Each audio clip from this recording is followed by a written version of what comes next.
La fête du Christ roi est d'origine récente. Elle a été instaurée par Pie XI en 1925. L'image du Christ roi appartient cependant à une très ancienne tradition. Les premiers chrétiens célébraient la royauté du Christ en obéissant à Dieu plutôt qu'aux hommes. Et c'est entre guillemets parce que c'est une citation des Actes des Apôtres. Le christianisme était alors un ferment de résistance contre l'absolutisme impérial qui lui infligera 3 siècles de persécutions sanglantes. La royauté ou seigneurie du Christ est célébrée avant tout par la fête de Pâques. L'épiphanie, la transfiguration, le dimanche des rameaux, l'ascension sont aussi des fêtes du Christ roi. Les mosaïques, les fresques, les sculptures des cathédrales et des églises en sont des témoins. Elles représentent le Christ de majesté, le Pantocrator, celui qui gouverne tout.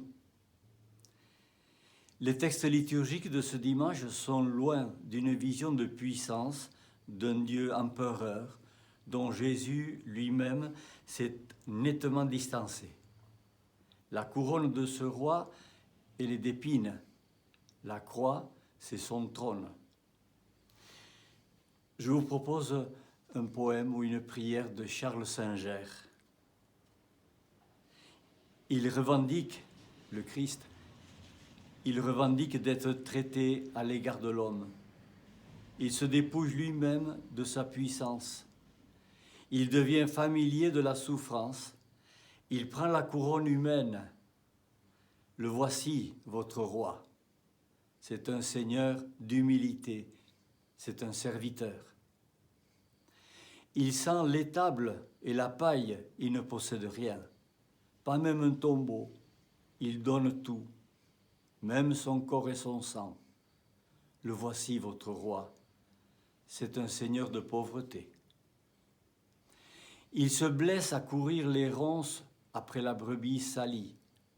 Il pleure la mort de son ami. Il enlève les péchés des cœurs comme le vent. Il efface les traces sur le sable. Il se partage à tous les affamés. Il ne juge pas, il pardonne.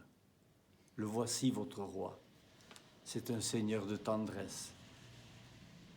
Il crie sous la douleur, il a peur des ténèbres, il tombe, il est roulé sous la pierre. Il se relève, il passe dans la lumière. Le voici, votre roi.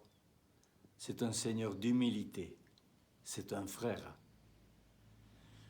Je vous souhaite une bonne semaine.